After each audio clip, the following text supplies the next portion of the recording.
really looking forward to this. So, I've been on Bard's intellectual deep web for a long time. And then over the last, I don't know, what was it, 18 months or so, I started getting interested in consciousness, and I started throwing out terms, and then Bard threw out terms, and then I what the hell are you talking about? Like, as if we were talking about totally different things, because in some ways we were, and in some ways we weren't. So I really actually, Bard, I was going to do this anyway, but mine too, okay, is not the same thing as consciousness. We gotta split those things out. And the metaphysics of consciousness and what it is to observe in the context of physical reality from a dialectical or a pan-dialectical perspective, a process, that's all different than, hey, the hard problem of consciousness. Totally but I think we've got to start from yours and John's vocabulary and then explaining what we're using the words differently. Absolutely. I've always explained extended naturalism and emergence vector theory are two words for basically the same thing. It's a similar in attitude, everything. It's just the one is typically Hegelian dialectical, which is emergence vector theory, and you're coming from the world of science, you and John, so you go with extended naturalism. So that's often the case, right? And even more so than me. I mean, I'm a lot alike. I'm a trained behavioral scientist, and those guys barely think about philosophy at all. So somehow I backed into this.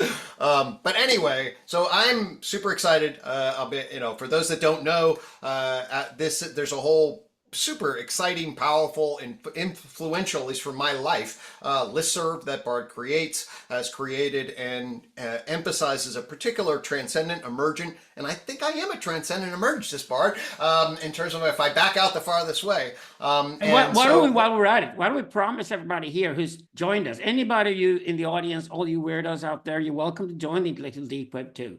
Just drop me a little message on Facebook or whatever, or get in contact with me or I mean, Greg, and we can just add you. So don't. Absolutely. They're very open forum. It's hundreds of members, and they come and go as they like. And it's basically philosophy and art, contemporary philosophy. It's about. And it's not just a relationship with the Bards, relationship with a lot of people. I've had a number of wonderful conversations with Tom Amarque. I'm really looking forward. I didn't read the whole book, but I've skimmed. I'm really looking forward to hearing about the phenomenology of the will. It was the case actually for a little while. I read several books on the will and was wondering in psychology, we lost this concept completely. Which is really kind of surprising. At least even at a high level, pragmatic level, we lost the concept of the will. It got all screwed up, I think, as Bard will say, when we get into free will, as opposed to free choice, as opposed to understanding what it is, kind of in the phenomenology, psychology of that. And I really look forward to getting your analysis here. And for me, I'm a goal and drive guy. That's what you gotta get in the behavioral science, kind of cognitive behavioral evolutionary literature frame. And then of course I expand off of that, but to drop into some of the frames that you're using, that's going to be really exciting. And then finally, Alex and I have a lot to talk about in relationship to constraints and metaphysics and freak theory and the frequency of observed behaviors in the world that create particular kinds of membranes and relata and saturation. I'm still trying to figure out if I know a fucking term about saturation, because it's super cool hanging with Alex and being on the listserv, because sometimes I read what Alex writes and I'm like, oh my God, that's exactly what I think. And then sometimes I read what Alex writes and what the fuck did he just say? Parsing the languaging structure that he has to offer is really a task, and I found it enormously enriching. And I just want to also say, I drop the F-bomb there because we're in the intellectual deep web context here, and the culture that you have inspired. As many people know, I got sucked up into some woke 2.0 stuff, and as a professor, I had to walk on eggshells, went through a whole process in relation.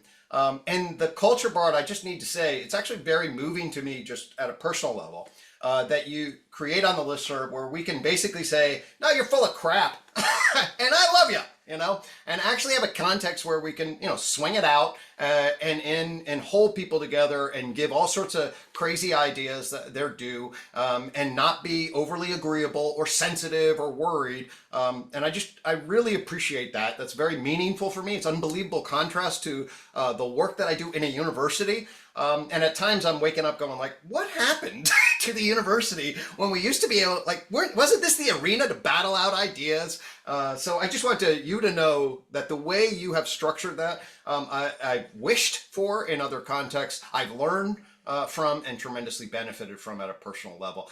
So that's just, we can hash it out. We can call each other, say bullshit, and at the same time hug. What a novel idea. So cheers to you, friend, for creating that community and what it's meant to me over the years. I deeply appreciate it. So here we are. We're going into the metaphysics of consciousness, phenomenology of the will. And I'm not sure, Bart, are you going to go first on this one? No, actually, I was going to ask Ebert to start. He also has some Okay. presentation material, I think, and then Tom, and then me, third. Okay. So I want to go in that All order. right. Well, because it's going to get very, very trippy by the time we get over to my third part. It builds on what you and John talked about today. It's all certainly going to build on what Ebert and Tom are doing here. Lovely. So, as well. All right. So did you stop calling each other Ebert and Bard, by the way? Because otherwise the yes, because the two axes. Yeah, there we go. I'm the Bard. Okay. He's the Ebert. Alex, see if you can go ahead and whenever Ebert, do you want to start? Take off and let me see if I can click show down the share my screen. Why won't it let me share my 1 second. If you Andrew, are you here?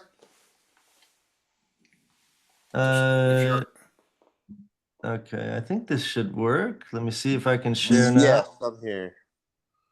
Okay, I'm going to share my Actually, Andrew Robinson. Yeah, go ahead. See if you can share.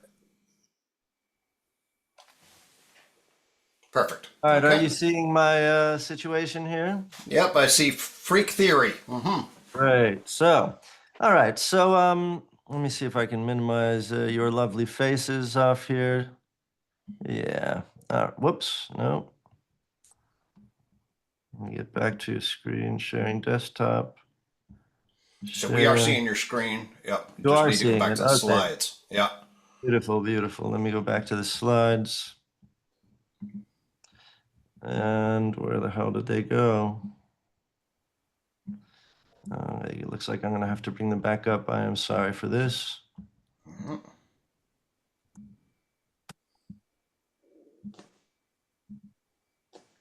Okay. Now, slideshow. Okay. So, I think we're ready. All right, great. I am honored to be here and to try and explain some of this saturation stuff. And equivalencies. There are some I-quad equivalencies with freak theory and so on. So hopefully we get through this. At first, this may seem tangential to consciousness, but I hope to, by the end, get to a place where I can not only pass it off to Tom, but provide a framework for you to think about the development of consciousness in the way that that I particularly think about it. Okay, so freak theory is not just a propositional or propositional ontology, but an epistemologically operational and explanatory proposition. So not just things, but how and why, and even in a sense, when. And I'm just going to start off with a little fun, just sort of visual primer here.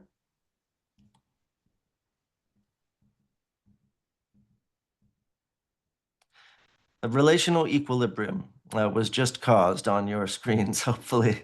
And I want to note that dissipative relational equilibriums and saturative are isomorphic in a freak theoretical framework.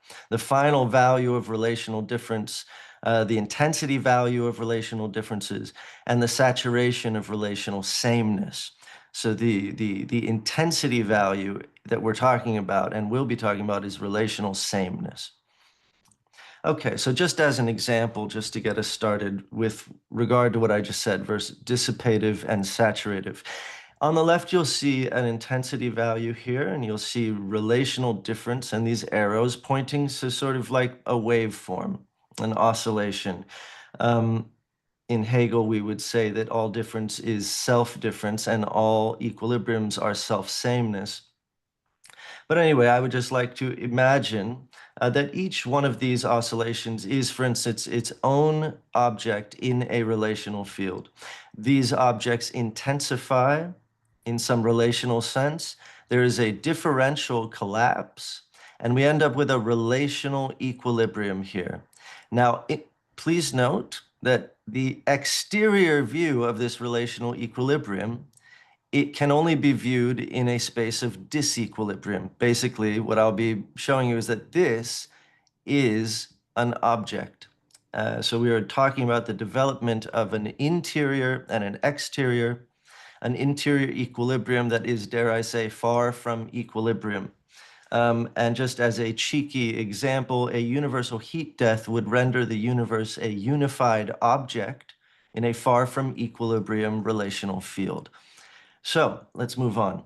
Dissipative and saturative. Relational saturation, from here on out, I'm just going to use saturation, is key to understanding the operation of constraints, the systemic effect of limits, what creates interiority, what creates exteriority, what produces irreducibility, emergence vectors, subject-object relation, and the relationship between equilibrium and far from equilibrium. And I would just like to say a little bit about limits and constraints. So the reason saturation is important in understanding limits to begin with is that we do not hit limits until we saturate a given set of relations.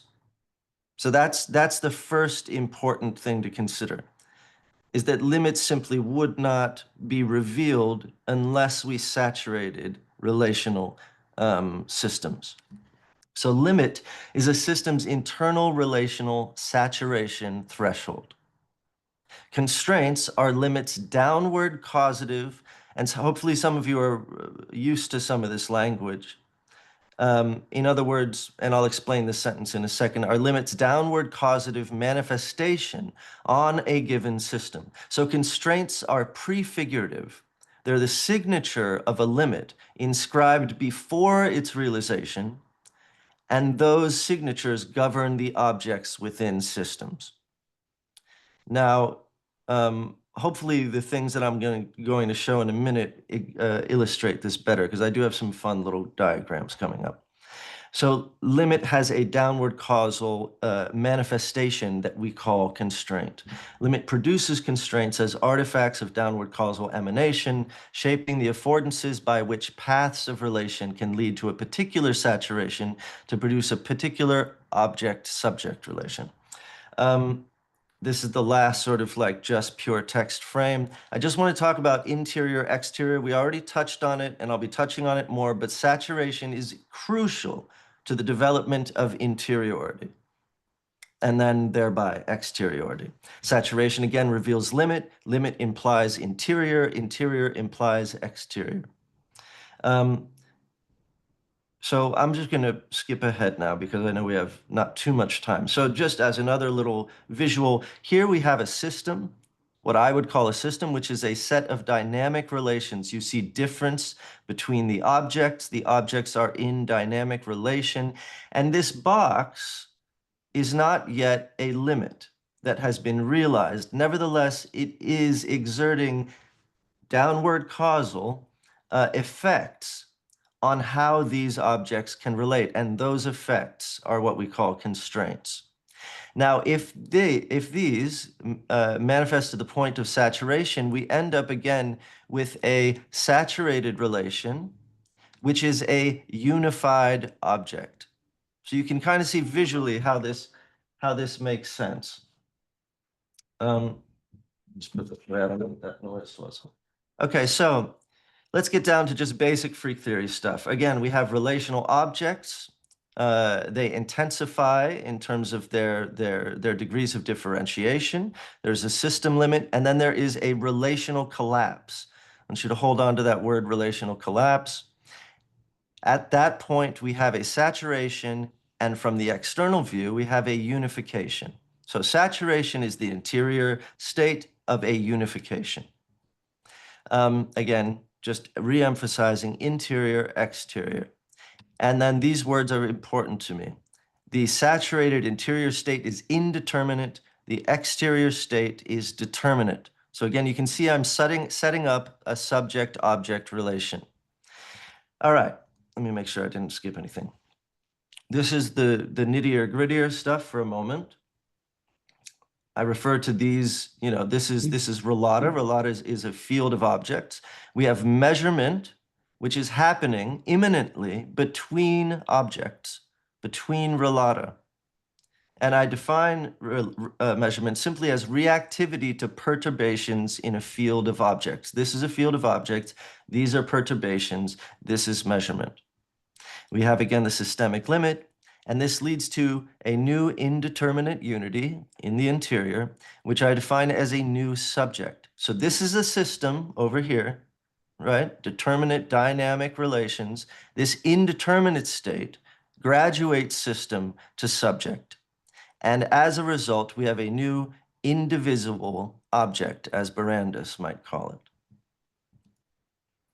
So again, this is a highly motivated, non-arbitrary, and has a lot of explanatory power in my view. For instance, the minimization of free energy. Saturation affords a least action state of internal relation, qua stasis and equilibrium. We have functional irreducibility, the quantitative indeterminacies produced by systemic saturations over here, explain epistemic irreducibility and indivisibility. Freak gives us an immanent motivation for subject-object formation. Freak gives us an immanent motivation for the production of fields of objects, reality, actuality, etc. Freak implies measurement is universally immanent, possibly, now, any physicists here, please forgive me for speculating, possibly reframing the wave function as a state of incomplete relational saturation, motivating its collapse and the production of objects through relational saturation. Now, I haven't mentioned Hegel much here. I just want to give a little tip of the hat, also because Bart is here, and we both are watching this, hopefully understanding how much all of this represents almost verbatim the dialectic as properly understood. Okay, so just back to the basics, and then we're going to jump into consciousness. Field of relation, relational collapse, systemic limit, subject, object. Where the subject, by the way, is the object. These are the interior, exterior view. All right, so freak theory, consciousness, subconscious, consciousness, automaticity, problematicity. Greg, I know you've heard me go on about problematicity and automaticity and why I think they're so important, and hopefully this will explain some of that. So, two modes of cognition from the freak theoretical point of view. There's automatic and problematic. You have an error, an environmental error over here. Hopefully some of you are familiar with this language, the Fristonian language. You have precision weighting, right? Where you have an error. Oh, this is an orange, not an orange. Is it an orange? This is a different orange. What is an orange? What is it? You can put any object over here that you want, or you can think of this as a total environment, right? We're mapping an environment, and slowly, through accommodation, that environment is becoming more and more self-similar. And by self-similar, I actually mean self-similar, meaning subject similar, because the accommodation process is collapsing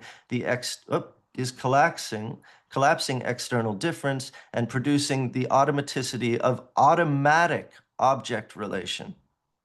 So again, this is Fristonian in the sense that the automaticity is the least action state. It is the minimization of free energy. And when you are in this state of automaticity, you have a object-subject equilibrium. We often like to say, well, animals are so just in equilibrium with their environment, right? And there's a reason for that I'll be stating in a moment. Again, environmental errors over here, accommodation of those errors reach a threshold, and you have subjective environmental equilibrium where the environment and your internal subjective environmental equilibrium, and Greg, I don't want to misuse mental here, so I'm just going to sort of vaguely state mental, but the interior subjective state is in equilibrium with environment. We love saying the map does not equal the territory, but in a state of automaticity, the map does equal it is equivalent, isomorphic to the territory. Not equal, but isomorphic to. Now, I just want to say something about the difference between animals and humans here. Animals exhibit more environmental equilibrium, or so we like to say, than humans, because humans can selectively trigger problematicity. So instead of an environmental error over here just happening to arise, where you run into something that is full of error, like, take your pick, but the environment produces the error through interaction, humans are able to intentionally trigger environmental errors, to be able to look at a tree and say, what if that isn't just a tree, right? And this is the most defining aspect of human cognition, because it provides the affordances of technologies that we subsist on and use to interface now with our environments. Okay, just a little overview. Automaticity, object, subject, object, cognitive state. You know what? I think I've gone through all this. I'm going to skip down because oh, no, this is important. Because, Greg, I think later this may be a bone of contention that may be generative between at least you and I and Bard. You see the big capital letters down here, subconsciousness, self-consciousness. Okay, so whenever we're telling you, especially when Bard is telling you, no, Greg, consciousness is subconsciousness, I'm going to try and attempt to explain what he means. Cognition converges again on automaticity. Behavior converges on automaticity vis-a-vis habit. The work of gosh, dang it. The work of knowledge acquisition converges on automaticity. Like it's like riding a bicycle. You wanted to make it second nature. The entire point of learning to play the piano is you can stop thinking about playing the piano, right? Automaticity again. Consciousness converges on automaticity, which is the equilibrated environment with the subject. But the phenomenology of automatic consciousness is, drumroll, subconsciousness, at least semantically. So now we go over to problematicity, and we have something very costly to the subject, object, energy state, right? It's not the minimization of free energy, especially if we're intentionally triggering states of problematicity. It breaks down and problematizes automaticity. That's what problematicity does. It produces cognitive stress. And this is a story I was going to tell before, but hormetic stress when acute, degrading stress when sustained.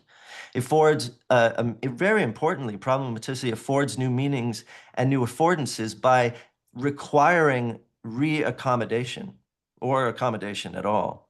It's the gateway to object indeterminacy and schematic reconfiguration. It affords of invention and innovation. And the phenomenology of problematic consciousness, meaning the apparatus of language temporarily falls apart, the celluloid cracks, and we awaken to self-consciousness. Or we can argue whether this designation should stick as something else, superconsciousness, or plain consciousness, because I like to fuck with people and tell them that consciousness is actually the state of problematicity, and it's a very short-lived state because, again, even these processes here, as soon as you make a choice here, you are already immediately converging back upon automaticity as the least energy state. All right, moving on, and then I will introduce Tom. So we have subject-object disintegration, which I think is important. We have automaticity over here, like you've already integrated the environment or the object. You know what it is. You interact automatically with it, but then there's a schematic disruption, regardless if it's intentionally triggered or it's environmentally triggered, and we end up in a state of problematicity. So I just wanted to give you that graph to give you a visual of that. And then finally, these are all nested processes, and so I wanted to show you, automaticity, problematic, automatic, into problematic, into automatic, problematic, automatic, and so on, a nested hierarchy of knowledge acquisition, whatever it is. For instance, if it is knowledge acquisition, we have the novice, and then we have the problematic state of initiation. And I don't mean problematic in a pejorative sense, obviously. I'm using problematic in the sense that what was being interacted with in your environment automatically is now has now been problematized, and you begin an initiation process. You get to expertise, good for you, but now you begin experimenting. You get to mastery, good for you, but now you begin codifying, and then you get to authority, another consolidated automatic state. And that is my presentation. And hopefully this dives well into Tom's phenomenology of will, and I will stop sharing. Okay, thank you. Yeah, I'll just double click on one thing here. So this dimensionality, there's a dialectical dimensionality that's embedded in the way I'm at least thinking about the recursive relevance realization structure. And one of the things we'll talk about is that actually that recursive relevance realization structure, I want to suggest, is happening at the level of mindedness, and it's happening at the level of culture person in parallel. And so maybe we'll come back and talk a little bit about that, because one of my questions will be, does it matter if it's mediated through propositional information processing on the one hand versus non-propositional perceptual processes on the other? How are those, if they're different information systems that are navigating that, does that make a difference in terms of, or could this be happening in parallel on two different information systems? That's one of my questions for you, if that's the case. But I don't want to take too much more time. But anyway, beautiful, lovely, and yeah. We're going to do a little talk after these, right? So we can get into I hope some of so. that. Exactly. Okay, good. Yep, that'd be lovely. It's Okay. just that we don't, some of the questions might pop up now are actually questions that are being addressed by me and Tom later. So it's better. Yeah, lovely. Let's do it. Yep. Anyway, that was awesome. Great. All right. Tom. Greg, thank you for inviting me to this conference to talk a little bit about the phenomenology of will. I want to start off with, a little koan. Is there consciousness if nobody's there observing it? And so in extended naturalism, as far as I understood it, you and John kind of talked about the definition problem. What is consciousness, basically? And how difficult it is to define what consciousness is. And from a philosophical point of view, these kinds of what questions always lead to a lot of confusion, to perspectival madness. And we know that there are 500, 600 theories about consciousness and about psyche and what it all means. And they're kind of contradictory to each other or complement each other. Some are more reasonable. Some are, from my point of view, more absurd, like when famous physicist Roger Penrose claims that consciousness develops because of the breaking down of the wave function. And I think for me, it's a kind of modern way of saying that's Zeus creating consciousness. So what are we left with when we are in this kind of paradoxical perspectival madness where psyche creates models about itself that it believes to be true? So what can we do about this? And the question is, of course, not asking what is consciousness, but when is consciousness?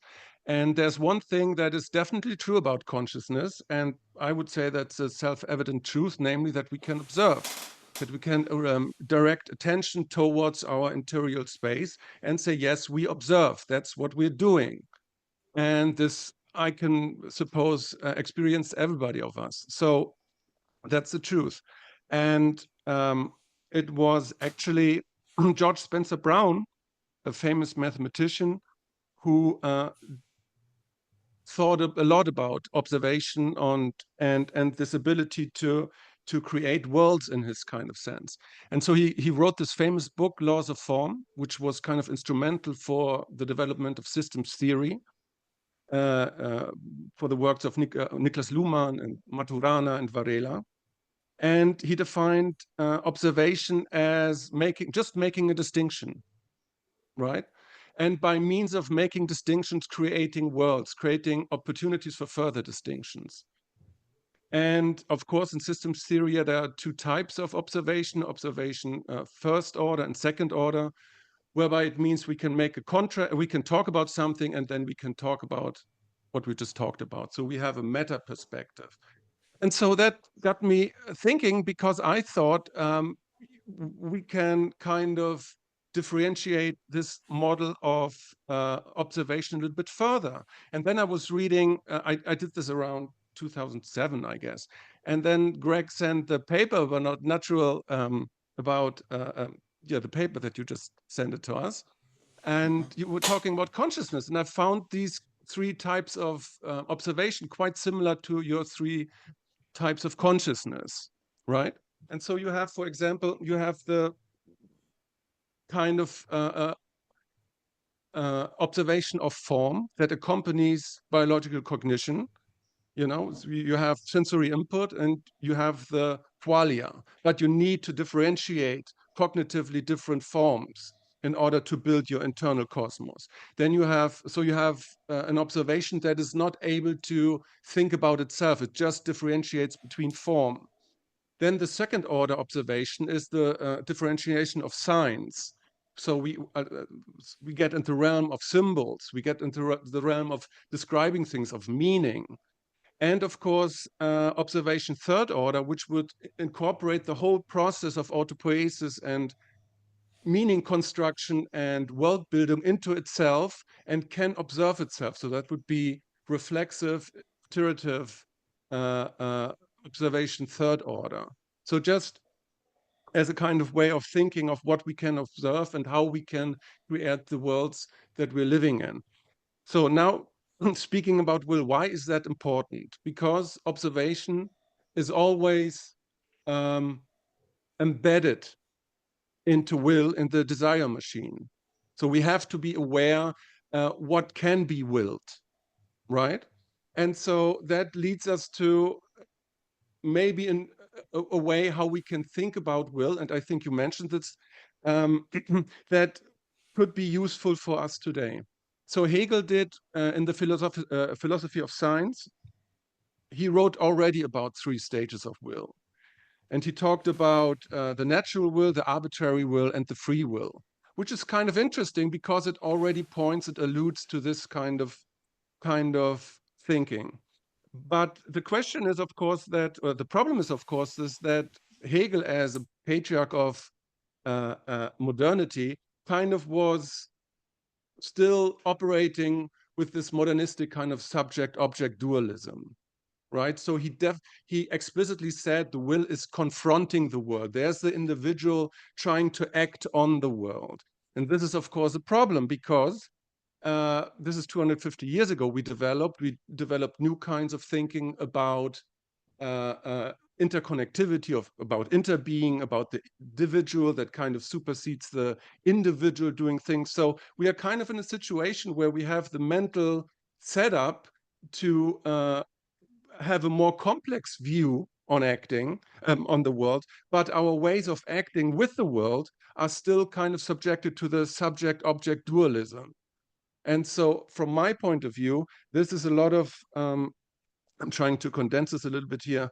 This is kind of a problem when we're talking about things like the meaning crisis or the meta crisis, things that we view and observe in the world, but we don't really have the conceptual frameworks to actually act in accordance with this crisis. So we see a world that is interconnected. We see a world where different problems and different crises inform each other. But speaking about will, we still are bound to a very, very modernistic understanding of what will is. And so the idea is that if you ask anybody what will is, chances are very high they will come up with something that is very, very close to what Hegel said, to what Fichte said, or even what Schopenhauer said, be it through education or cultural osmosis. But the very idea that I want to try to open up, or the conversation I want to try to open up, is how can we rethink will with in a kind of way that supersedes and overcomes this kind of modernistic subject-object dualism. And that's the whole idea of the book Phenomenology of Will, to try to find a new angle to bring the discourse of will basically into the 21st century. And this is, yeah, that's the thing. So I end with that and give over to Alexander. Thank you, Tom. Yeah, and it's interesting that will can only be approached through phenomenology. You can't have an epistemology of will or an ontology of will. It wouldn't make any sense, would it?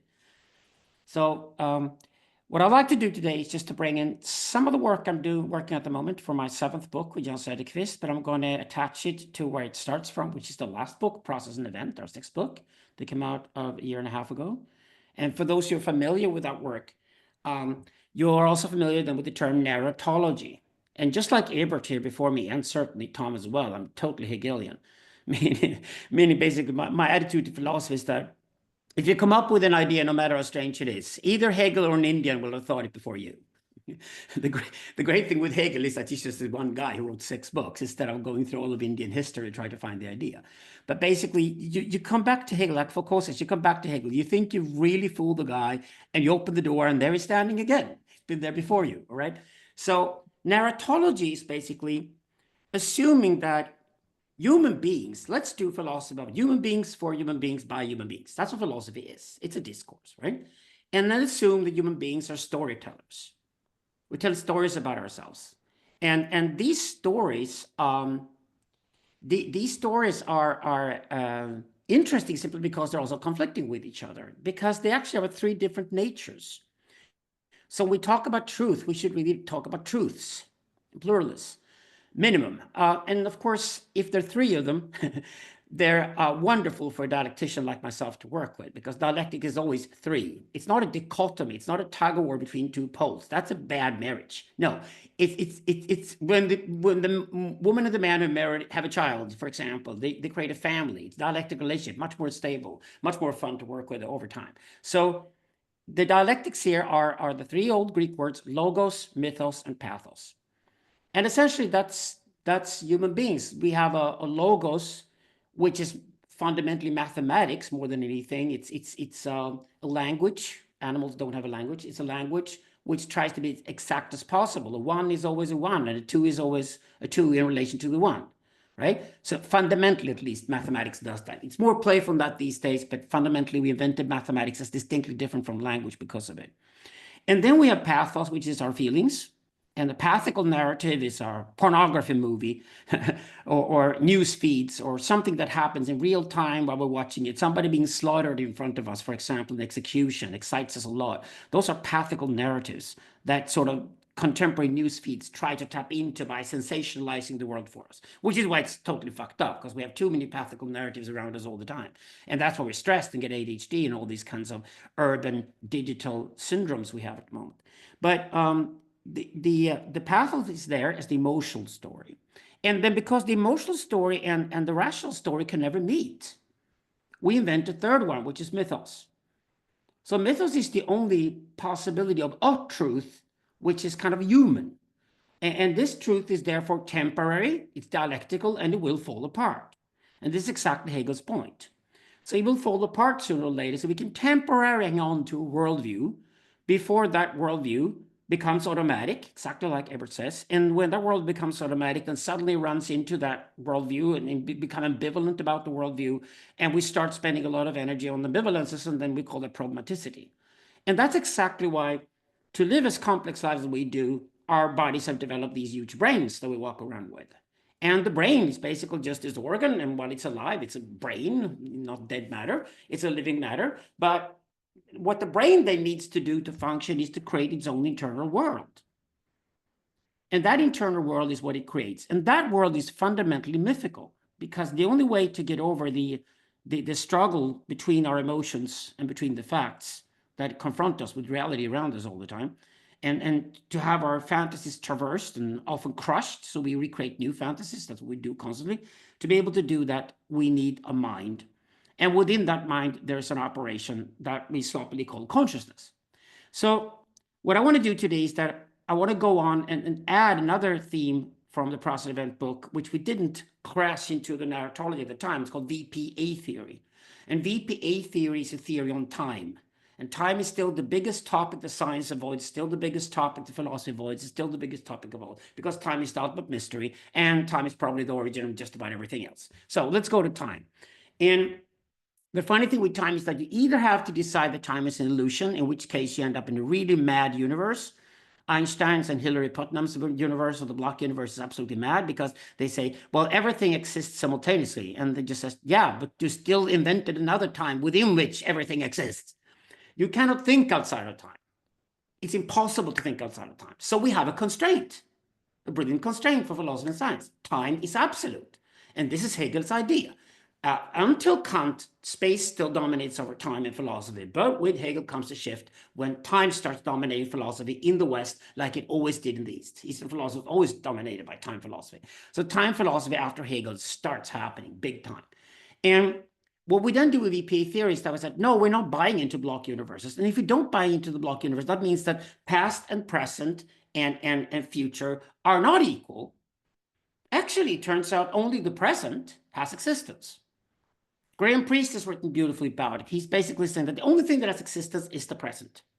And this is the P of the VPA theory, the present, okay? That means the past is dead, no longer here, but it's still around us as memories everywhere, and therefore the past subsists. It doesn't exist, it subsists. It subsists as such within the existence. That means in the present, I'm processing the past, I'm processing past events that subsist in me, and that's what consciousness is. Consciousness is the existing, continuous processing of the subsistence of past events. And the brain is really good at it. So we can put consciousness there. This is what Hegel does. He does exactly this operation. He puts it right there. So then we start looking at the present, then we start looking at the future. And the future, well, there is no future. We know that future, we have to think about future because suddenly the present is there and a new present comes and a new present comes. And to think about it in forthcoming present, we have to think about a future category. So the category of future, that means that the one, you know, the one from Neoplatonism, the one is really the past because world history is one. The one is always the past. We always talk about the past or our mother or something like that. We talk about the one, right? And then we come to the present. There's a lot of opportunities, not an endless amount of a constraint of opportunities, but there are many opportunities in the now. But when we look at the future, there's infinite amount of opportunities. And because an infinite amount of opportunities, the future can only be described as virtual. And as virtual, the future absists. This is Graham Priest's brilliant word. So we have subsistence of the past, existence only of the present, and absistence of the future. And this is the only alternative we'll ever find if we're not going to buy into the madness of the Einsteinian block universe where time and space are just totally symmetric and all that. We know time is asymmetric. We know the world is full of asymmetric relationships, and that's why the world is fundamentally dialectical. Everything is dialectical because asymmetry is actually what drives everything. And the perfect example of that, again, speaking with Ebert's words here, is that problematicity has a symmetric character to it, whereas automaticity has a symmetric quality to it, whereas problematicity is asymmetric. And as we suddenly have to spend energy on it. So the wonderful thing is that our brain is trying to find asymmetries to get out of its comfort zone, because the comfort zone is the mortido, it's the death drive, it's pulsing all the time. But suddenly when our brain gets busy with something, to think about something and having riddles to solve and all that, it feels really, really active. And that activity has to have a unifying agent so it becomes meaningful, and therefore the consciousness creates a self.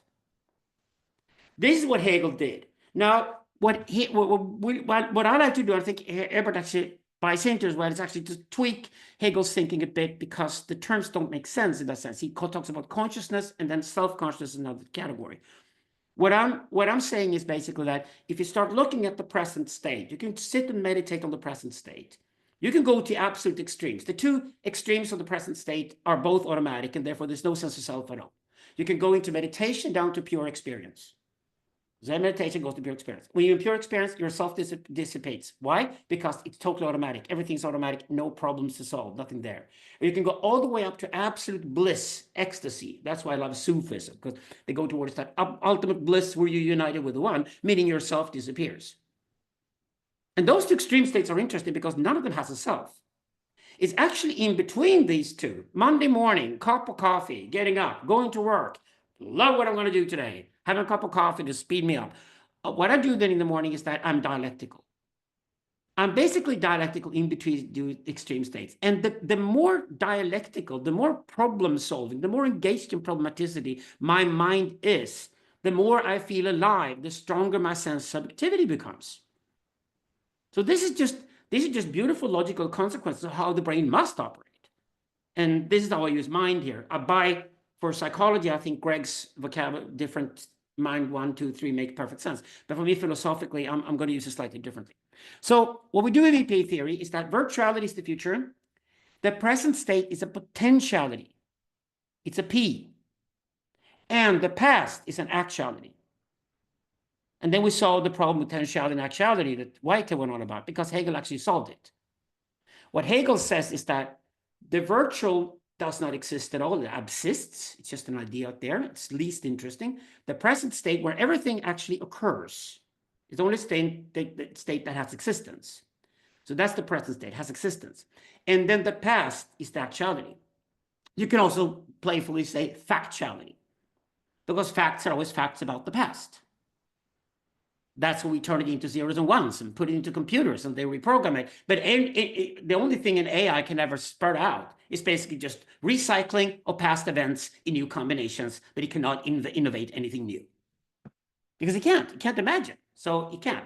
So the point with this philosophy is that puts consciousness at a very firm place as consciousness per se, or consciousness proper, is the mind's, or the brain's, if you want to, the brain's organization of past events to make sense of them.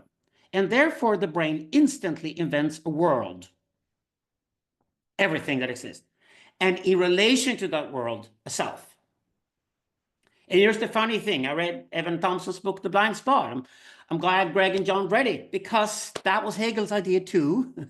Hegel didn't call it blind spot. He called it the subject is the night of the world. I can't think of a better, synonym for blind spot than night of the world. He called it the night of the world. There's nothing there. It's a negation. So if the world is like oscillating and happening, and it's a oneness thing, it's like this one object that we think of as a saturated object, a world full of things, right? Then the self is just a reaction to that. It's something, it's the negation of that world. It's the non-world, from which then the self starts building its own subjective experience. And then all it can ever do is to memorize emotionally. The brain is not a computer. Exactly what John from Amarque is all right. It's not a computer at all. It memorizes emotionally, and we feel that we remember things. But when we do check out what really happened in that place 20 years ago, it wasn't at all what we felt any longer. Because the problem is that since we feel our way through the world, which is beautiful, our emotions, the memory is a memory of an emotion. So it's a new emotion attached to an old emotion, which in turn is attached to an old emotion, attached to an old emotion. And you can see how you go all the way down, and very little of what happened 20 years ago is not remembered correctly anymore. That's why we're different from computers. We don't do zeros and ones. We do continuities, basically. It's better to describe the human brain as working with continuities, which is great. It's emotional. Therefore, it's a perfect combo with a computer, but it's not a computer. So that means the potential is the only thing that has existence for us. Right here and now, I'm sitting talking to you. I'm in my potential mode, trying to give a little speech, a presentation, then going to debate with the other guys. What I'm doing is I'm being potential. There are potentialities right now, and I make choices. And my sense of self is strong because I make choices all the time. So these choices that I make, they generate a stronger sense of self as an agent who's engaged in making choices. And I can be pressured by the outside world. I can have constraints. They might be all kinds of constraints, financial, love relationships, or age, or whatever. You have constraints all the time. But within those constraints, we have actually quite a few things we can choose. And when we make these choices, we problematize something. And then when we finish with the problematicity, we make decisions. And we act on these decisions. And we're active in the world, as Heidegger says. Being active in the world is being potential. It's the P. Actuality is already an established fact. By the time our brain starts processing something, it's processing a past event that we can't change. That's what Nietzsche calls amor fati. Love everything that has already happened because you can't do anything about it. So the one is in the past, the many are here, and infinity is in the future. That's the right way to put them. So then we have taken VPA theory and put narratology on it, and then we'll discover that logos is, of course, the story about the past. That's why science deals with repetitive loops. And if the loops aren't repetitive and not identical, it's really hard to turn them into science, which is why consciousness becomes very hard to make science out of, because consciousness is never at the same spot twice. It's a forever changing loop. Whereas science loves loops that it pretends are eternally the same, and then they call laws, and then science finds laws. And then predictability is what science tries to find in patterns. So this is the problem with consciousness that we have there. The actuality, but that's where facts are located. The logos is there. The pathos is what we plan the future. We feel feelings towards the future. Feelings is what we feel our way through the world. We feel our way through the world. We're emotionally intelligent beings, which is beautiful. We're emotionally intelligent, not logical, we're emotionally intelligent. And then we use our rationality by recycling past events to make wiser decisions towards an unknown future, which is contingent. So that means determinacy in Hegel is totally in the past. The future is totally indeterminate. And there's no opposition between indeterminacy and indeterminacy at all, because that's what time is. Time is the implosion of indeterminacy into determinacy, and that is what existence is. And that's where we put ourselves as potential beings. This is the beautiful thing with human being potential beings. We're in potentiality until the day we die. We're in a state of potentiality. And when we die, we become strict logos. And before we're born, we're strictly virtual. So the great thing with this theory is that we can basically take the timeline, and I've never said how long the present is.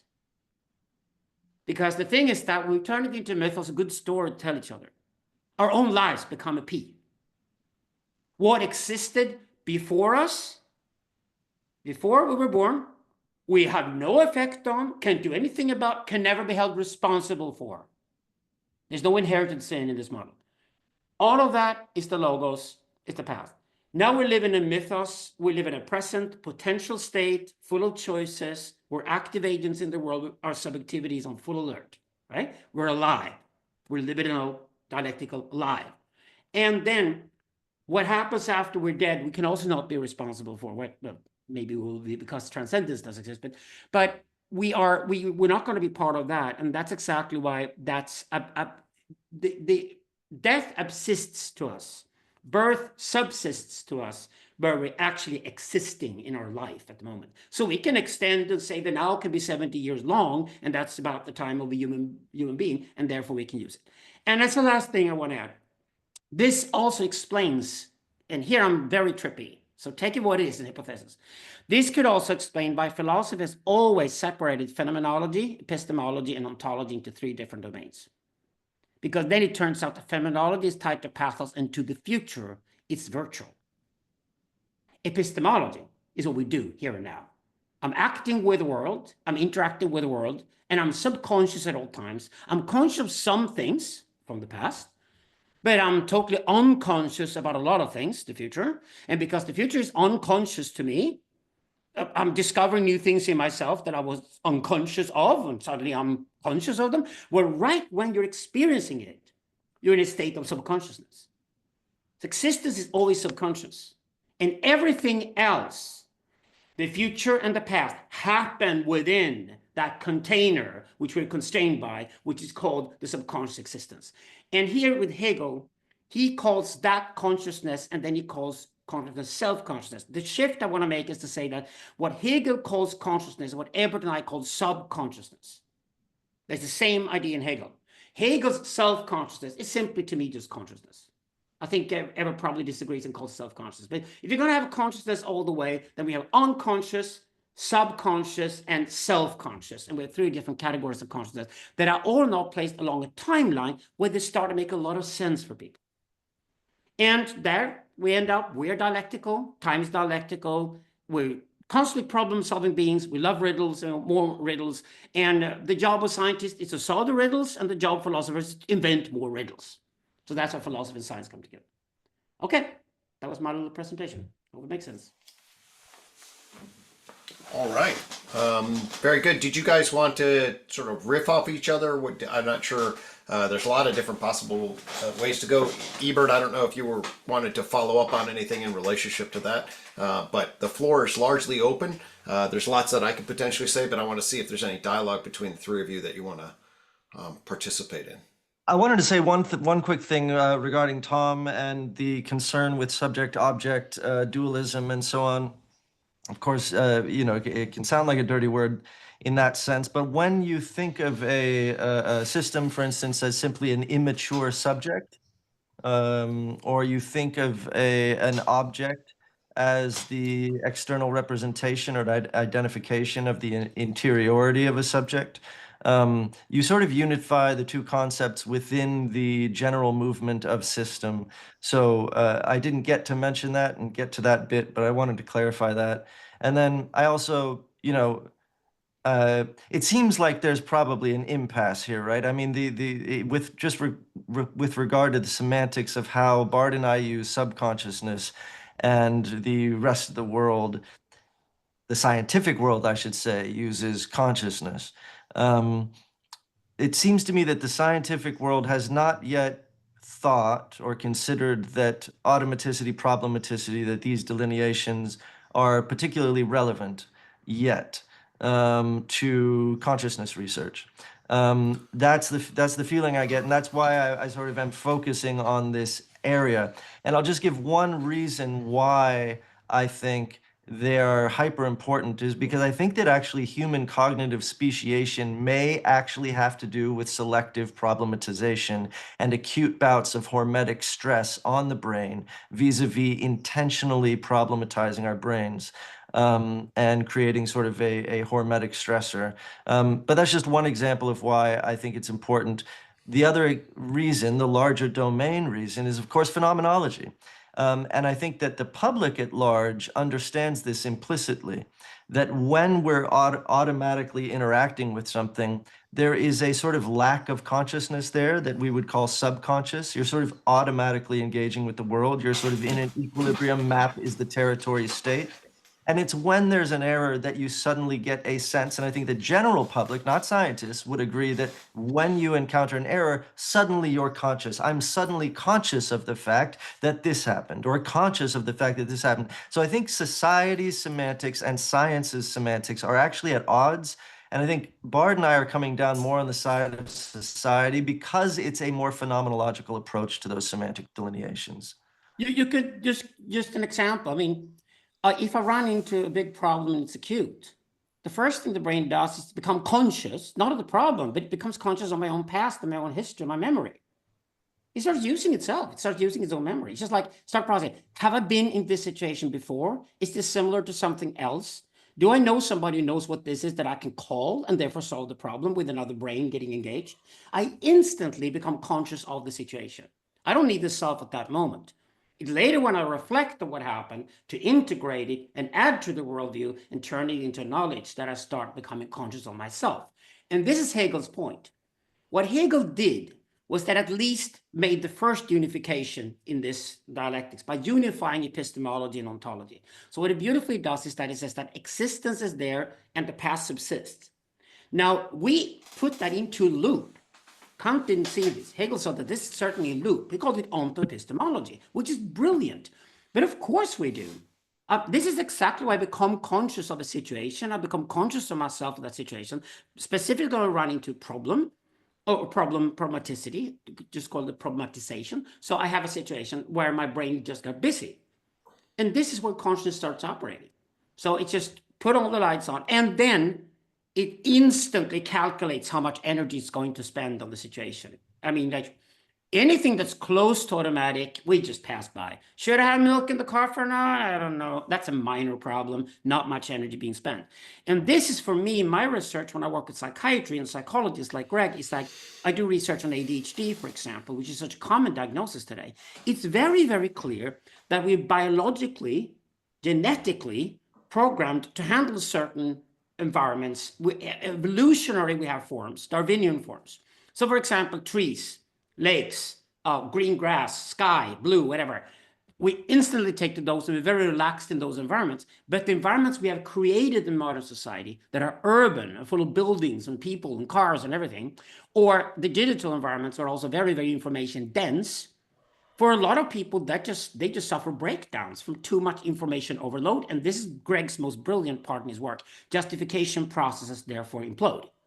So they can't create hierarchies. What we then give them is given central stimulants, for example, like Ivansa, and suddenly they can be focused on something and get things done, and they think it's wonderful. But all we tell them is that if you leave the urban digital environments and suddenly you're in the countryside, and especially in the forest or something like that, you'll be so relaxed you can get off the medication in no time at all. And this I find very interesting. We should more focus on that kind of science of consciousness, like what do we spend energy on when we solve problems? What are our priorities? And get rid of these blockages we have. One thing I'm going to tackle in the new book is that our society is completely driven towards sensations. It's milking sensations.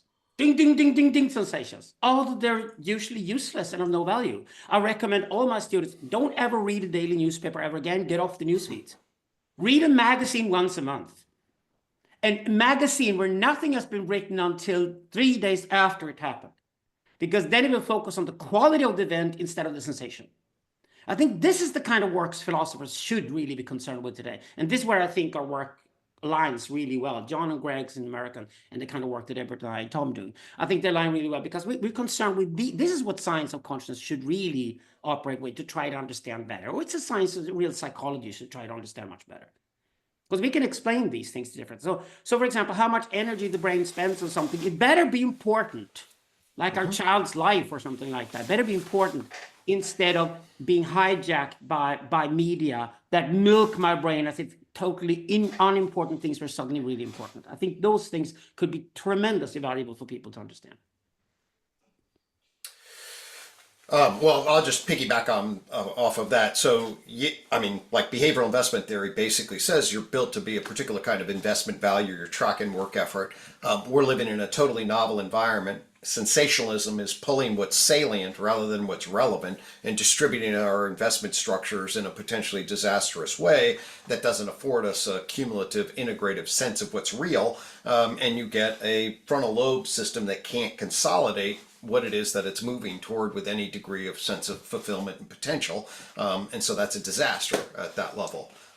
So yeah, totally agree with those. Absolutely. Then we have another interesting opposition besides problematicity and automaticity, and that's attentionalism and sensationalism. Attentionalism is over time. So it's not at all about the sensation, rather devalues the sensation, puts it in a little box and says, sensations are only warning signs. They're not worth spending energy on. Attention, what I give my attention to over long periods of time is solving really important problems and therefore improving on my own life. So for example, building a career. You give attention to building a career, for example, whereas sensation is just slowly watching a feed and then reacting stressfully to it. So sensation versus attention is good, just like automaticity versus problematicity. I find incredibly useful in my life. And also, just to add a third, that is the same dichotomy between salience and relevancy. Right, Greg? Mm-hmm. Very, absolutely. Very, very. So absolutely. Sensationalism is bottom up. Relevance then for an identity across time that's useful then would basically, because you then make an ethical decision about, well, what am I actually going to deploy adaptively toward? That's what's relevant. And many people are then sucked sensationally away and then invest in ways that you can't, to get to some of Tom's point and other things, like how do I change the meta crisis, right? If I'm now all of a sudden concerned about the meta crisis and identifying the meta crisis, but there's nothing that I can invest in, I can just distribute, but I can't invest in a way that's got return on in relationship to consolidating. One of the things I definitely need to say, like with predictive processing, okay, and I think you mentioned this in terms of Friston and whatever, fundamentally the predictive processing is essentially automaticity, problematicity, right? So the core idea is essentially we're going to create a map of what's coming. The goal is that map to reduce surprise, reduce error, to the extent that you get surprise, no surprise, you get automaticity. And so the bottom of the system is essentially trying to maintain that particular type of flow, least action, free energy structure. When you get error about what it is that you control, that's a problem. And the system goes up recursively and then recursively tries to downgrade that to automaticity. And as you get the reverberations through recursively the problematicity system, then you're drawing more and more cognitive work effort to bring that problem onto the stage and metabolize it with various simulations in relation. So as you go up the stage of the hierarchical stack, that's exactly that. So to me, that's enormously consistent with predictive processing. Here's what I want to talk to you guys about, because this is, You can decide what can I to just do with it. clarify? Oh, go ahead. Yeah. Can I clarify the point that I had? You're absolutely Yeah. right. I more mean your ontological framing of the levels of the kinds of consciousness. I mean that I actually think that those two categories belong in that conversation as different qualities or kinds of consciousness. That's more what I mean. Okay. As opposed to the operational aspect, which produces automaticity, problematicity, Fristonian, and so minimal, minimization, and so on. That those then lead to qualities of consciousness that should be regarded on the same level as your creature consciousness, and so on, or at least in that conversation. Right. Lacan makes it quite easy, just calls it fantasies, and we stay with the fantasy as long as it works for us. When it doesn't work any longer, it cracks. Then we invent a new fantasy. And here's the trick. Children know very little of the world, so they say, what's this? What's this? What? They ruin their own fantasies constantly and have a laugh at it. That's when children are playing to learn how the world works, right? As we get older, we're held more responsible for the fantasy we're nurturing, and therefore we get pressure from the surrounding world that our fantasy is incorrect, and we become maybe a troll who believes in conspiracy theories and astrology all of a sudden, whatever, and then we're basically socially disregarded because it becomes useless. We're focusing on all the wrong problems. Wisdom, therefore, is simply having been through so many fantasies that you know that you fantasize, but your fantasy is a much higher quality because you've disposed with so many fantasies in the past that they did not work. And that's exactly why, as we get older, which is beautiful, we have a weaker sense of self, but replacing with a stronger self of wisdom, meaning that whatever we've learned, we would love to pass on to younger generation so they don't have to repeat our mistakes.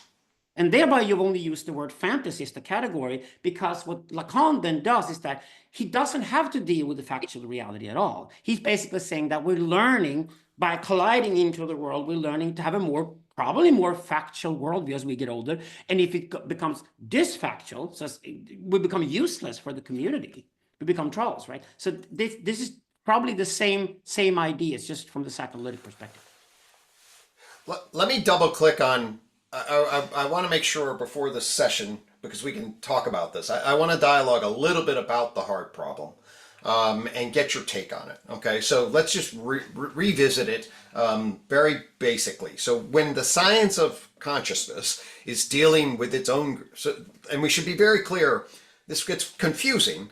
So psychology gives up on consciousness and just builds these cognitive models that are both explicit and implicit. Explicit is basically conscious, what will become conscious or phenomenal, and then implicit is what's not really accessible for a conscious self-report or experience. Okay, so you have implicit memory, explicit memory. Implicit memory, you can show somebody learned something procedurally or emotionally, but they have no declarative memory of it. So then you get, oh yeah, you don't have declarative and explicit. Those are the old psychological terms for what will then become framed as the phenomenal mind by David Chalmers, where he's going to then say, actually, we can explain robots and we can explain meat machines and we can explain zombies. Okay, this is the base, but the qualia and the unique experience of being in the world, the taste of wine, the felt sense of a touch, the redness of a rose, that subjective quality, which I then point to as consciousness too, there's a scientifically problematic explanatory framework in grasping those qualities. That's the whole point, basically. And what are they ontologically? We're not sure. How do we know about them epistemologically? Where do they possibly come from? Oh my God, from my mechanistic scientific view, it's a big mystery. And because we think mechanistic science will solve all the problems, here's one that does. And that's what causes the little blow up in a huge number of people, at least in the West, in relationship to this is a serious effing problem. So it is the subjective qualities of being that A is the referent and B requires serious conversation about. Now, anyway, it's impossible to ontologize. That's the whole thing. It's like, to me, it's like your friend turns 50 and it's your best friend. You're going to give a speech. And if your speech only consists of past events from his life, you're basically recalling what he did when he was 5 and 10, he will hate you for it. It's a terrible speech because you can't turn conscious into logos. That's exactly why the psychologists are brilliant. They put the psychology books away and talk to me as a person when I go to see them for therapy, and then say, but how about you? What are your priorities in life? Where are you located? And that is going straight into consciousness. Consciousness is forever changing. Consciousness is never the same thing. What ontologizers try to do is to nail everything as loops that are repetitive and identical, because it's when they can measure it, and then of course they can prove something because they can do it again and again and again. But there are no laws in that sense to consciousness, because consciousness is forever changing and it's never in the same place twice. Can I give a Hegelian point of view that backs up Bart? And I think, Greg, you'll like this. If anyone's recalling the schemas that I presented and the configurations of consolidation. So those saturations, those consolidations, those concrescents, those whatever you want to call them, they are indeterminate by virtue of the very relational saturation that comprises them, right? They are quantitatively indeterminate. That produces opacity on the level of irreducibility. When we have an interior or an experience, when we schematize an object, we immediately produce a quantitative saturation that produces an opacity that cannot be calculated. And so when we say, well, there's this gap, well, there's this gap, well, there's this gap, what we're talking about is a transdeterministic model, which goes from deterministic object or determinate object into an indeterminate state precisely so that it can have relevance in the mind. And what Hegel would say is that the difference between a quality and a quantity is, again, the difference between an interiority and an exteriority. A quality is produced by a saturation of quantity.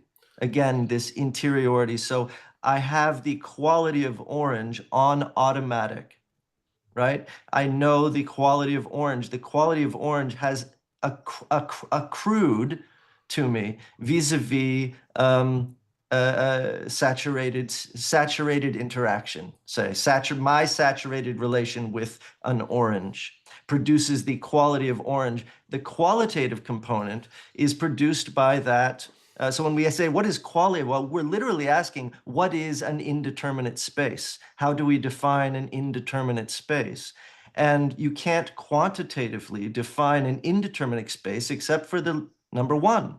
It is a unity, but that's it. It's indeterminate. So the relationship, like every time Hegel talks about a sublation, you have a dialectic that collapses into a sublation. That sublation has a new quality that is isomorphic to any other sublation, e.g. isomorphic to any other collapse or consolidation.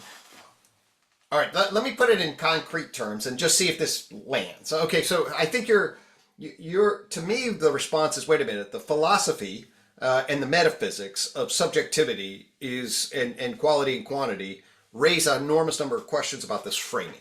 Okay, so fair enough. But actually, I'll be more concrete and ask the question: is there a time in which animals go from from being zombies to not being zombies? I mean, that's basically one way of asking: is a praying mantis? I asked this in the thing: is a praying mantis a zombie? Meaning that it just has a neurocognitive mind one structure. I would argue a tree is a zombie in the sense that it doesn't have any capacity to experience in the same way that we would relate to phenomenologically. And then then that becomes part of the question at the level of the development of the brain. The brain in a jellyfish doesn't have any interiority, does it? Or yes. Does it? And then you get. Interiority in the quality sense. And then if that's the case, then that's a different view than many people would argue about the emergence of the subjective quality experience of being that we're theorizing about in animals. Let's redefine zombieism as automaticity. If you're interacting strictly automatically with your environment, you're a zombie. Okay, so now we have zombie defined as automatic map to territory. Now, the higher up the complexity stack you get in animals, the more problematicity they can take on. The more problematicity, like for instance, think about your justification systems theory, right? Okay. You have the positive object and the negative background of that object, which is surrounding it, which comprises all of the potential affordances of that object. Okay, fair enough. But here's the dynamic, okay? The dynamic is that we need to talk about is in mind 1A then, there's an enormous amount of problematicity in mind 1A.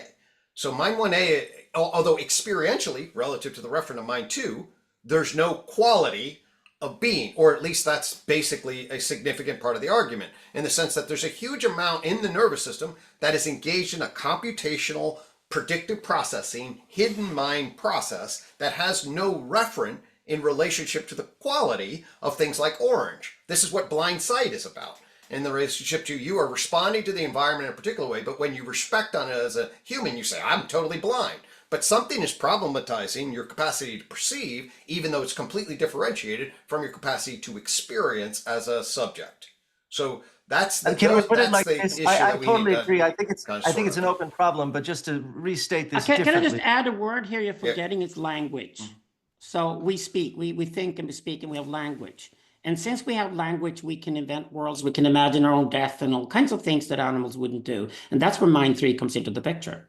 So Sure. language, and then out of language, you also develop a more exact language called mathematics, which is also our brains did. But what that process is those have enormous effects compared to animals on human beings, right? Well, agreed, everything you obviously, just I agree. described is of highly suboptimal processes.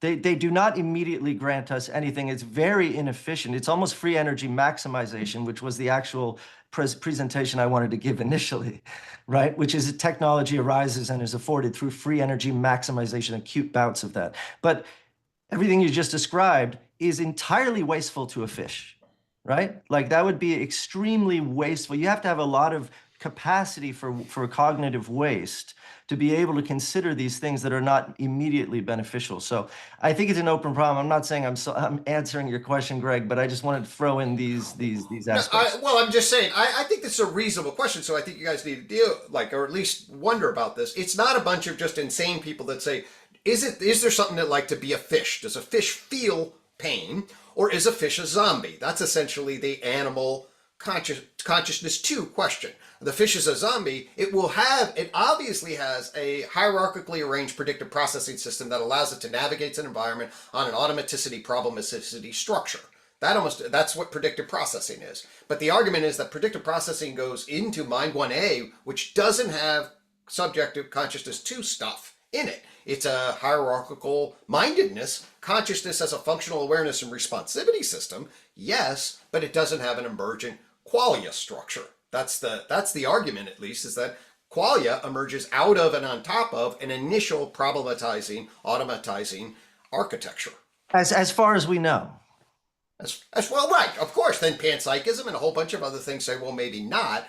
Human phenomenology, I think, makes pretty clear that actually at a hierarchical structure, when we do everyday dialogue, the conscious tip of the iceberg is just that, a slice of hierarchy across a multiplicity of non-conscious, subconscious processes, right?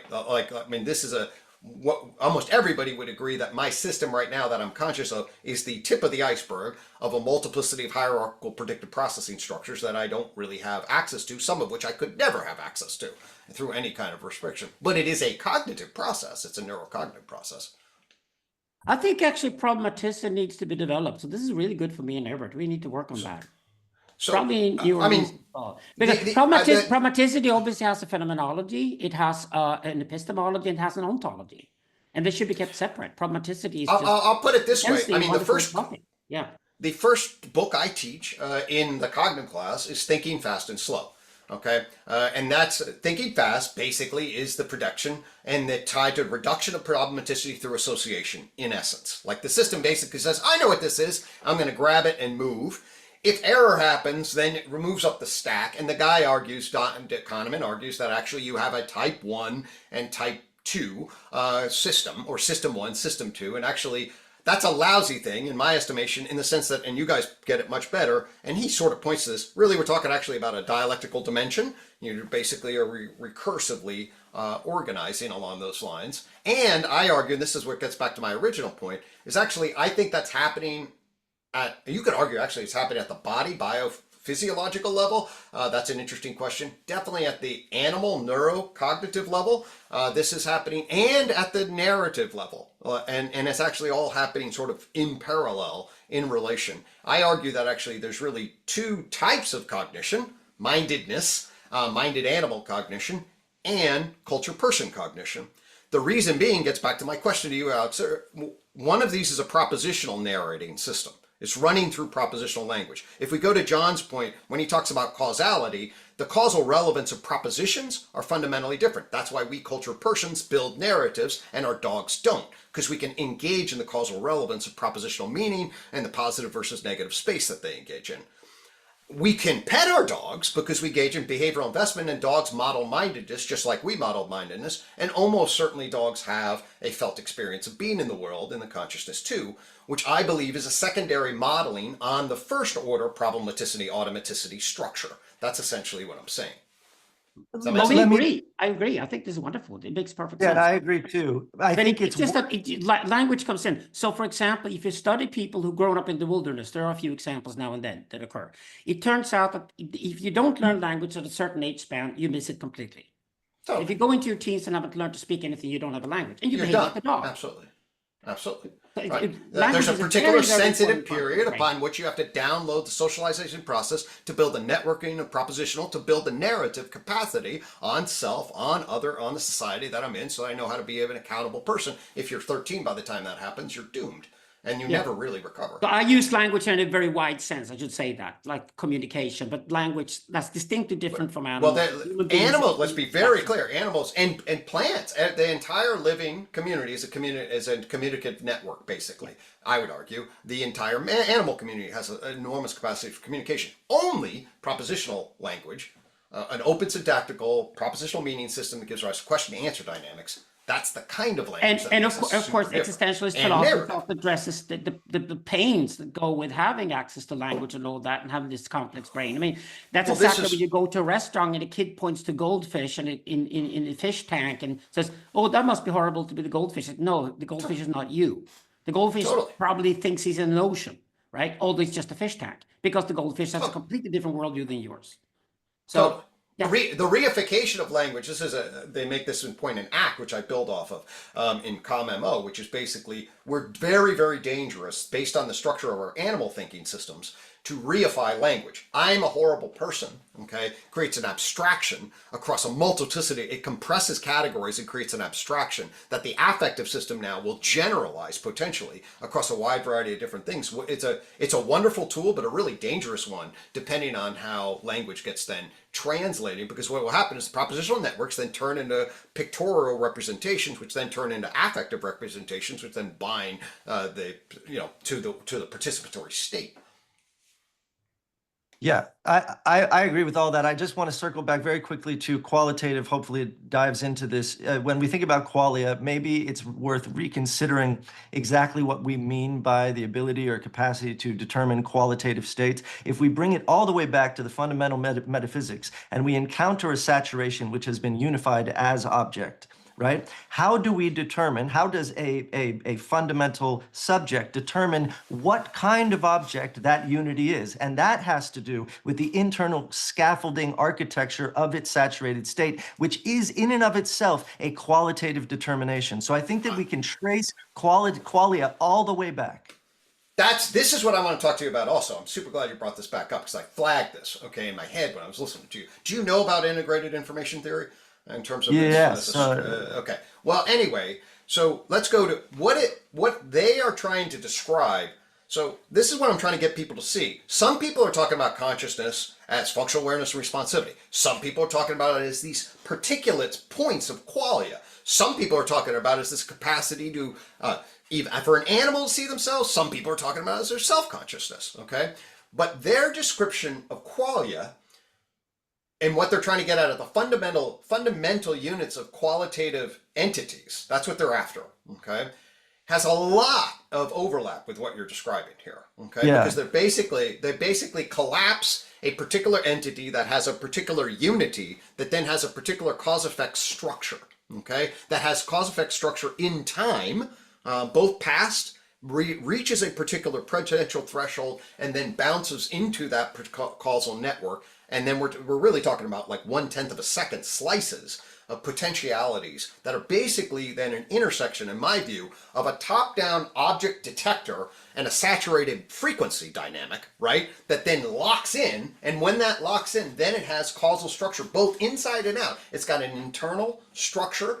and an external structure, just like you described. And what I'm thinking is what's happening somehow in the architecture of the backside of the frontal lobe is the posterior hotspot, what they call it, is an integrated information of those kinds of frequencies. And it creates a competition between them, and which one has the best broadcast frequency becomes the slice of perceptual time at 1/10 of a second.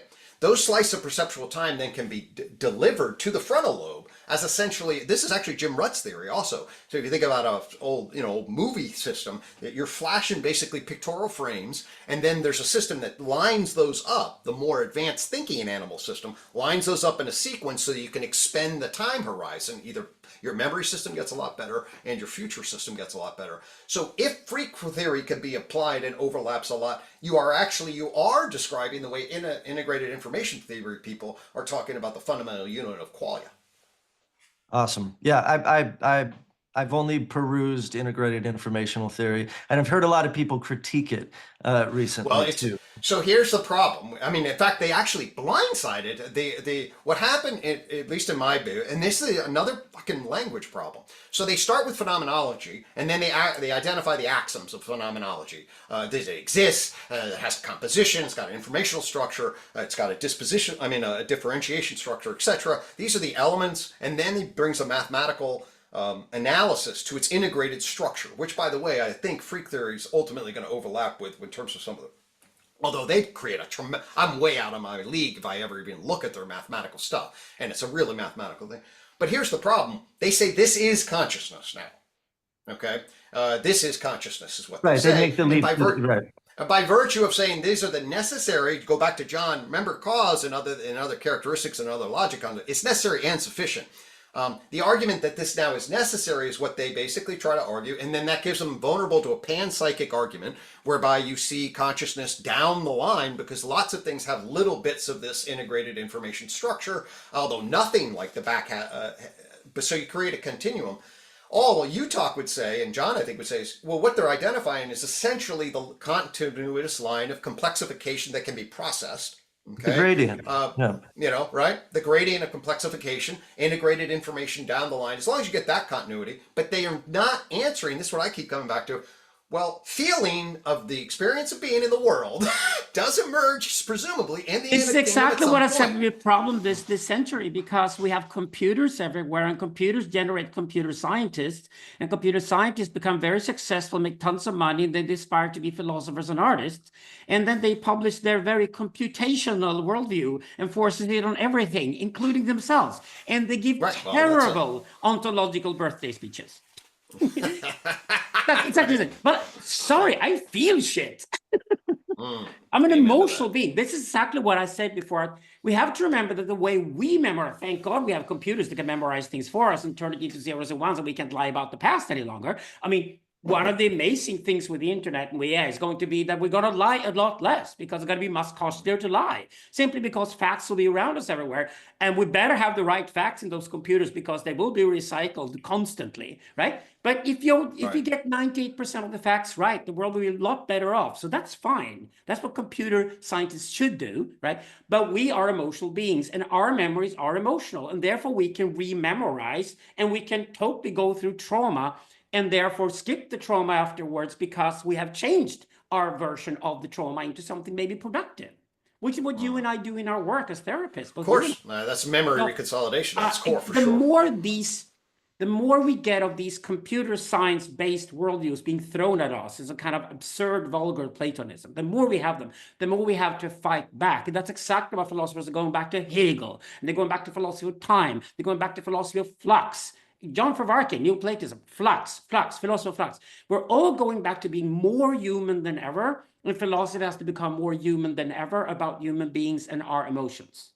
More than Whitehead, Matt Segal's work on Whitehead. All of that work we're doing now is really to go back to that, because the computer scientists, they really figure out the zeros and the ones. They sneak their way into science as well, into big science, and they came up with superstring theory, and they came up with loop quantum gravity, which I was a fan of, to be honest about it. They've all imploded, because it turns out the world isn't ultimately zeros and ones, because the world is ultimately continuities. And that's why we love Barandis right now. It comes from Harvard and says, skip all that shit over there because I'm going to do indivisible stochastic processes all the way. And suddenly all of quantum mechanics can be explained. This is I will be tackling that after the conference. That was fascinating. I love the new physicists, the new generation of physicists. What they're doing is basically, Smolin sort of pointed that direction. Penrose has been pointing in that direction. I think these are the sons of Smolin and Penrose, who said all along, time has never been solved. You don't even know what you're talking about. You haven't even approached time at all. Physics has to have a relationship to time. You have to start with time and have time to understand what time is. And then on top of that, the continuities come back in. So ironically, a guy like Barandis is using Einstein against Einstein. He's basically becoming Einsteinian more than Einstein himself was. And therefore he's expanding relativity theory, which is of course how you can eventually reach a unified theory for physics. You should have worked on Einstein all along on the relativity and not spend even more time with the quantum mechanics. But quantum mechanics is attractive due to zeros and ones nature because it pulls in the engineering mind. And it gets lots of resources because we now live in a world where computers everywhere, the tech companies invest everything, and they will decide who's going to get an education. Tech companies will decide who's going to do research in the future. So the problem we're confronted with the next century is that we have to fight back for that Rushkov, Tristan Harris fight for being human more than ever. This is why I want to do human philosophy, because the zeros and ones philosophy. Remember, our mind too is anchored to the affective core, friend, of care and feeling. So there it is. Hey, Tom, was there anything you wanted to... One thing I did want to at least double click on and see if there's any questions that we begin to wrap up. But I want to talk a little bit, or at least invite you to maybe elaborate a little bit on the way you ended some comment about the will and about the individual and about thinking about the will beyond the individual, structure and maybe at least I wanted to hear that in terms of like, is that pointing towards something in terms of the kind of cultural shifts, psychological shifts, whatever that you would hope to see? Well, I mean, I might be coming a little bit left field, but I'm basically a pragmatist. So, and I'm wondering, so, I mean, we're trying to align ourselves with the world, basically, and we have a very complex understanding of the world again. And the question that I'm having, so having these conversations, how can we employ this knowledge that we're talking about to better align ourselves? That's my question, right? So how does it help us to align ourselves better, to be better in resonance with the world? Right. And so that would be a question to the group, basically. So what is the pragmatic use of this? Right. Well, I mean, our whole the series I did with John, at least so I'll just speak for myself. Then, and certainly if there are other questions, please feel free. I mean, that the transcendent natural structure was there's a way to update our knowledge and do so in a way that orients more towards adaptive outcomes / wisdom. Than is the current state. And that's fundamentally true at an individual level, but we called it strong transcendence because at a collective cultural level, that is potentially true, or at least we're pointing to that for sure. So and I believe that. And Tom's book is brilliant, by the way. It's complementary to Process and Event if you read it. So, but the will is more interesting than ever because machines will nothing. Machines only desire electricity. And humans will. And therefore human will and choice is more important than ever to philosophize about. Okay. Shashri. Okay, so Shashri, but what I mean, it should help us. The deeper question is like how can we in alignment with the world? How does it help us on a day-to-day basis? And I mean, wisdom, that's great. I think we mentioned already what wisdom is. Alexander talked about wisdom a little bit, Wisdom is having gone through thousands of fantasies and realize you go through fantasies all the time. So your fantasies become much more reality oriented. That's what you get when you get older. And that's why you have less sense of self and more sense of community, because wisdom shifts your focus from self, which is very strong when you're newborn, to the community. The older you get, the more interested you are in your community. But I'd also like to say, Tom, that coming into resonance or alignment with the world is to understand that the world is actually alignment and disalignment. It is coherence and decoherence. It's equilibriums and disequilibriums. And one of the things about freak theory that helps me in my life is understanding that just coming into resonance with the world is only half the picture of the dialectic of the nature of the world, and that the other half is the disequilibrium, and actually coming into unalignment with the world is what produces newness, and so on and so forth. And then of course then that reintegrates and so on. So no, that's great. I do understand this. You know, it's like what I mean is we have such a complex understanding of the world, but not how to act in the world. Right. And so then we are confronted with a multitude of crises. We have, you know, the climate crisis and, you know, toxic masculinity and toxic femininity and all these kinds of things. And we're all kind of sufferers and victims because we don't have I mean, that's what Alexander alluded to. We don't have like a phallic impulse to deal with the world. We can name it resonance, or we can call it like a phallic endeavor or whatever, but there's a mismatch. And that's what I mean.